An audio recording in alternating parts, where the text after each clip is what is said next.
मुझे ये बता दीजिए कि किसी की फराग होगी थी, किसी एक सियासतदान की पूरे 75-76 साल में फराग होगी बता दे, किसी की कोई हो, वो सियासतदान तो नहीं है। फराग होगी कौन है? फराग होगी खातून अव्वल की सहेली है, प्यारी बच्ची है छोटी। इनका तो छोड़ ही दें, ये तो पहुंचे हुए बुजुर्ग हैं, इनको तो छोड़ दें, इन्होंने तो तबाही फेर दी ना। यानी 3.5 साल में जो इमरान खान हुकूमत में तबाही फिरी, जो उनके चहेतों ने लाडलों ने, ये 35 साल से ये मुल्क लूट रहे हैं। कौन कौन? ये हाउस ऑफ शरीफ और हाउस ऑफ जरदारी भुट्टोस। अच्छा। इन्होंने दरिंदा था, धरती का नासूर था नवाज शरीफ जरदारी साहब की नज़र में, और ग्रेटर पंजाब बनाने वाला मुजीबर रहमान था। वो सिक्योरिटी रिस्क थे, नवाज शरीफ कहते अंग्रेजों के कुत्ते नहलाने वाले बददियानत थे। इनके बयानात की कोई वैल्यू नहीं है। अब बिलावल भुट्टो की नज़र में मोदी का यार था, और शहबाज शरीफ कातिल आला और करप्ट था, मॉडल टाउन का कातिल था।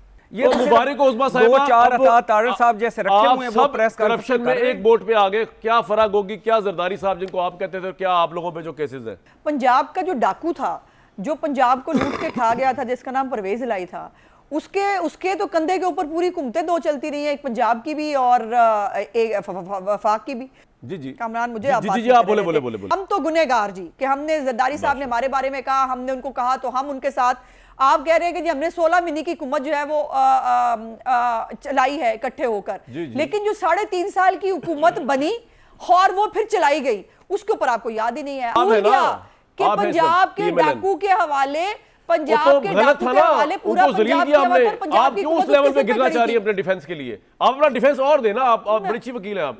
इल्जाम का जवाब इल्जाम तो नहीं होना चाहिए। ये आमिर भाई की बात, अगर आप इजाजत देंगे तो मैं कह पाऊंगी। जी उस्मा साहिबा, आपके पास फास्ट फॉरवर्ड उस तरीके से, तो आप तीनों इकट्ठे बोलेंगे तो मुझे बताइए कि मैं कैसे बोलूं, या मैं खामोश हो जाती हूं आप लोग? नहीं, आपकी खामोशी से तो प्रोग्राम बैठ जाएगा। क्यों जी, आप बोले, चले अब कोई नहीं बोलेगा, सब चुप हो जाए जी। कोई ऐसा लीडर नहीं था पाकिस्तान की हिस्ट्री में जो करप्शन के ऊपर जो है इतना बड़ा स्टैंड लेके आया और उसने कहा मैं लूटी हुई दौलत भी वापस ले आऊंगा। कोई ऐसा लीडर नहीं था जो करप्शन के खिलाफ जिहाद कर रहा हूं, उसकी नाक के नीचे ये हो रहा था। ठीक है, आपका पॉइंट। हमें जिससे हम मुझे ब्रेक लेने दें। सारे चोर डाकू हैं, मैं सादिक और अमीन हूं। मैं कहता हूं जी, और उसको हम ये मानते हैं कि यहाँ कोई सादिक और अमीन नहीं है। जा रही थी फैज हमीद की तरफ से। नहीं, उस वक्त तो आप लोग की आवाज ही निकलती थी। वो अलीम खान जो फराह गुज्जर को इंटरव्यू देने गए, वैसे मरियम नवाज साहिबा की निकली थी, उसके बाद आवाज बंद कर दी गई थी नेशनल चैनल पे। नहीं निकली थी, मैं मानता हूँ। अलीम खान मरियम साहिबा ने कहा था, नहीं मानता हूँ, मान गयो। लेकिन ये बात, अब मैं ब्रेक पे जा रहा हूँ, ये बात अभी तक अवाम को समझ नहीं आएगी कि यार ये जो आज नून लीग वाले वावला कर रहे हैं फराह गोगी एंड पीटीआई और इमरान खान करप्शन का, इनका तो ये इशू होना चाहिए भी है नहीं। भट्टी साहब, जो उस्मा साहिबा कर रही हैं, जो पीपल्स पार्टी वाले कर रहे हैं इस वक्त, क्या इससे इनके ऊपर जो करप्शन के मैसिव इल्जाम लगे या इन्होंने जो पीपल्स पार्टी पे लगाए, उसको आप किस तरह फिर देखती है, अवाम किस तरह देखेगी? सर इनका तो छोड़ ही दें, ये तो पहुंचे हुए बुजुर्ग हैं, इनको तो छोड़ दें, इन्होंने तो तबाही फेर दी ना। यानी 3.5 साल में जो इमरान खान हुकूमत में तबाही फिरी, जो उनके चहेतों ने लाडलों ने, ये 35 साल से ये मुल्क लूट रहे हैं। कौन कौन? ये हाउस ऑफ शरीफ और हाउस ऑफ जरदारी भुट्टोस।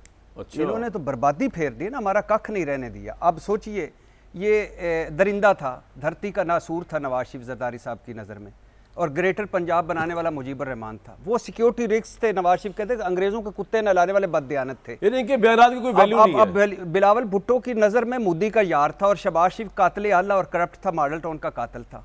अब इनका क्या करें? इनका तो मैं चौकों में लटकाऊंगा, करप्शन की बेस पे पेट चीलूंगा, स्विस पैसे मुझे बुला रहे हैं, और उसके बाद इनको मैं, अच्छा अब आपने एक सवाल बड़ा मजे का किया। सवाल ये था कि इन्होंने क्यों नहीं किया 16 महीने में वो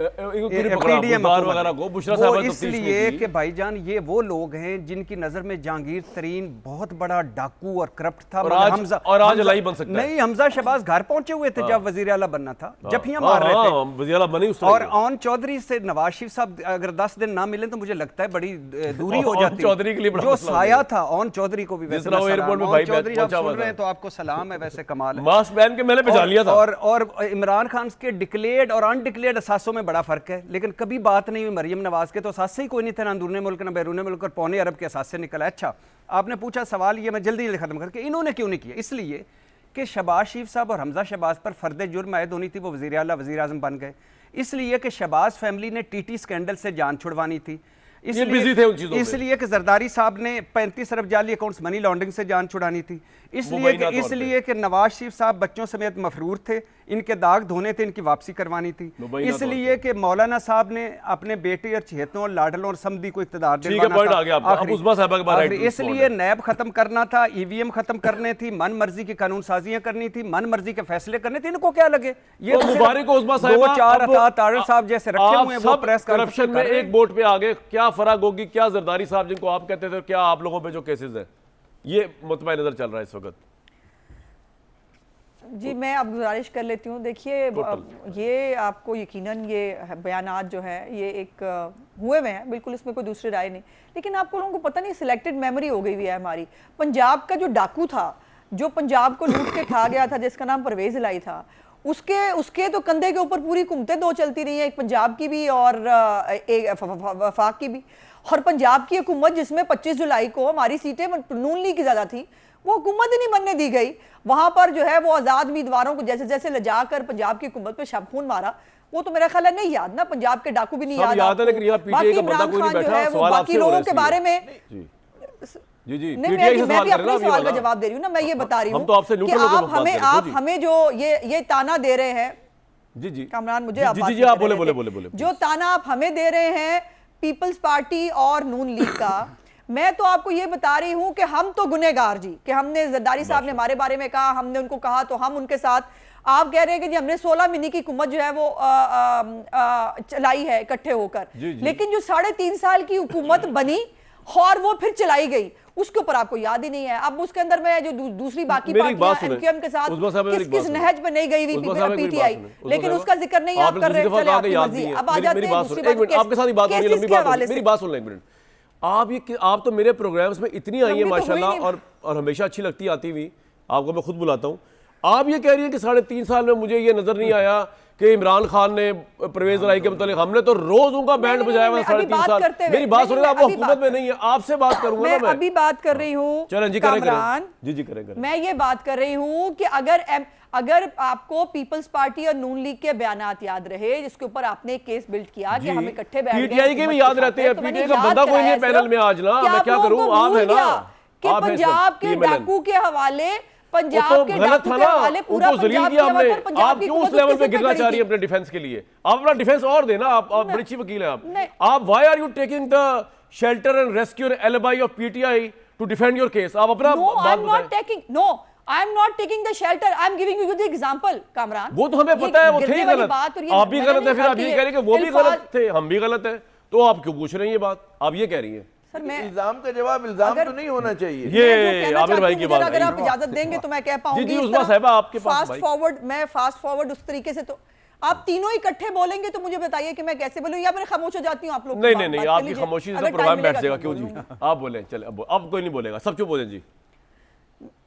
बड़ी मेहरबानी, मेरी गुजारिश ये है कि आपने पुराने बयानात बताए ना, और आपने उसको केस ये बनाया कि ये बयानात आए हैं लेकिन आप हुकूमत के लिए इकट्ठे बैठ गए। तो मैंने एक और बयानात भी थे, वो चेयरमैन पीटीआई के, जिसके ऊपर उसने किस तरह से किस अपने जो है वो आइडियलिज्म का, और उसका जो उसने सौदा किया, जो उसने इलेक्टेबल्स भी नहीं लेने थे और उसने आईएमएफ के पास भी नहीं जाना था, उस तरफ तो मैं जा ही नहीं रही। तो मैं पंजाब के डाकू की बात कर रही हूँ। पंजाब के डाकू की जो बात हो रही थी वो आप लोगों को भूल गया, मैंने सिर्फ याद कराया, आप खामखा उसको ऑफेंसिव ले गए। दूसरी बात यह है कि हमारे ऊपर जो केसेस की बात हुई, ये आमिर ज़िया साहब ने कहा कि सियासतदानों के ऊपर केस बनते रहते हैं।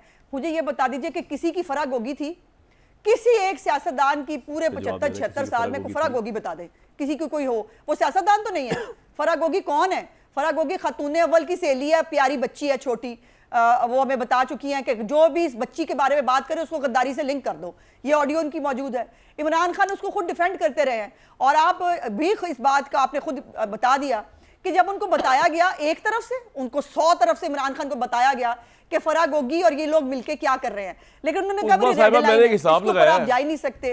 आपको मैंने एक हिसाब लगाया, अब ब्रेक का भी टाइम हो गया ना, बात करना, अपने केसेस की बात करना चाहती हूँ। नहीं, आप अपने केस की बात ना करें ना, अभी टाइम ही नहीं है, आपने इनकी बात करनी है। और मेरा सवाल बुनियादी ये है, मैं जो आपसे जानना चाह रहा हूँ उस्मा साहिबा, कि इस मुल्क के अंदर corruption main stream political parties के लिए मसला नहीं है, जनरल आसिफ मुनीर के लिए मसला होगा, क्योंकि उन्होंने अपनी सीट गंवा दी when he was the DGISI corruption के। इन्हीं केसेस के ऊपर ये जो मेरे हाथ में इस वक्त जो रिपोर्टें आई हुई हैं, आप लोगों के लिए मसला नहीं। आप लोगों ने बताया ना, मैंने जिन लोगों को रिसेंटली आपने करप्ट कहा, ईमान के हद ऐसे तक नहीं आपने यकीन किया पीपल्स पार्टी वाले, वो आपके साथ शेर शक्कर है जब आपको सूट करता है। आपको कल इमरान खान सूट करेगा अगर हुकूमत में 25 वोट चाहिए होंगे पीटीआई के, आप ये फराग होगी पार्टी को ले लेंगे, मैं ये कह रहा था। लेकिन बहरहाल आपके पास होगा इसका और मजीद बेहतर जवाब। देखिए फराग होगी के पास फराग होगी जमात तो नहीं है ना जी, फराग होगी जमात नहीं है। एक मिसाल दे रहा हूं मैं, फराग होगी एक कैफियत का नाम है, दूसरी बात एक फिलॉसफी का नाम है, एक नजरिए का नाम है, जिसको करप्शन से नथी करके हम प्रेजेंट कर रहे हैं। मैं सिर्फ और फराग होगी को मैं इस प्रोग्राम के प्लेटफॉर्म से दावत दे रहा हूं। मैं सिर्फ 2 जुमले कामरान, 2 जुमले बोले कर ले जुमला। कोई ऐसा लीडर नहीं था, कोई ऐसा लीडर नहीं था पाकिस्तान की हिस्ट्री में जो करप्शन के ऊपर जो है इतना बड़ा स्टैंड लेके आया और उसने कहा मैं लूटी हुई दौलत भी वापस ले आऊंगा। कोई ऐसा लीडर नहीं था जो करप्शन के जिहाद कर रहा हूं, उसकी नाक के नीचे ये हो रहा था। ठीक है, आपका पॉइंट हमें जिससे हम मुझे ब्रेक लेने दें। सारे चोर डाकू हैं, मैं सादिक और अमीन हूं। मैं कहता हूं जी, और उसको हम ये मानते हैं कि यहाँ कोई सादिक और अमीन नहीं है। जा रही थी फैज हमीद की तरफ से। फैज हमीद को छोड़ें जी, जिस वक्त वो जनरल थे कुर्सी पे, उस वक्त तो किसी की आवाज निकलती नहीं। अब हर बंदा ही वो अलीम खान साहब को सुन रहा था, फैज ने ये कर दिया। उस वक्त तो ऐसे हलकों में बहादुरी ये कि जब पोस्ट पे जब बात करे ना हमारी तरह, अच्छा जी मैं एक ब्रेक, जब हम उस वक्त तो आप लोगों की आवाज ही निकलती थी। वो अलीम खान जो फराग गुज्जर को इंटरव्यू देने नहीं, वैसे मरियम नवाज साहिबा की निकली थी, उसके बाद आवाज बंद कर दी गई थी नेशनल चैनल पे। नहीं निकली थी, मैं मानता हूँ अलीम खान साहब मरियम साहिबा ने कहा था, नहीं मानता हूँ भाई, मिठाई मान गयो। लेकिन ये बात, अब मैं ब्रेक पे जा रहा हूँ, ये बात अभी तक अवाम को समझ नहीं आएगी कि यार ये जो आज नून लीग वाले वावला कर रहे हैं फराग होगी एंड पीटीआई और इमरान खान करप्शन का, इनका तो ये इशू होना चाहिए भी है नहीं।